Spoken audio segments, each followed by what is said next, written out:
গত কয়েকদিনে টানা বৃষ্টিতে প্লাবিত হয়েছে যশোরের সারসার উপজেলার নিম্নাঞ্চল। তলিয়ে গেছে কৃষকের সদ্য রোপণ করা আমনের চারা। আবাদ করা আমনের ব্যাপক ক্ষয়ক্ষতিতে দিশেহারা এই অঞ্চলের শত শত কৃষক। এই কয়েকদিন বৃষ্টির কারণে এই ধারের আমাদের এই মাঠটা এই পানিতে প্লাবিত হয়ে গেছে।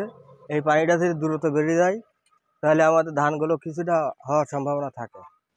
আর এমন মুহূর্তে যদি পানি বেরিয়ে যায় তো আমাদের পাতা নেই যে নতুন করে লাগাবো। এই পানিটা দ্রুত বেরোনোর জন্য যদি কোনো একটা ব্যবস্থা থাকতো তাহলে আমাদের যে খাল বিলটা ছিল, খাল ছিল, এই খালগুলো সব বুঝিয়ে ফেলেছে পাশে ঘেরলারা। এখন ওই সাথে মাছের ঘের এবার করে আমাদের পাট সব বন্ধ করে দিয়েছে। বন্ধ করে দিয়ে এখন আমাদের হাজার হাজার বিঘে ধান মাছ যাচ্ছে।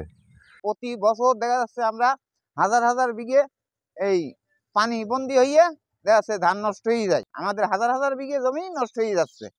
এখন দেখা যাচ্ছে আমরা এখন গ্রাম থেকে লোকজন নিয়ে সেই খালটা পরিষ্কার করার জন্য সেখানে যাওয়া হয়েছে, কিন্তু ধান সব পানির নিচে এখন এই পর্যন্ত চলছে। আর এরপরে যদি পানি হয় তা আমাদের এইখানে মাঠে কোনো কাছি কুচিও যাবে না, আমাদের না খেয়ে মতো।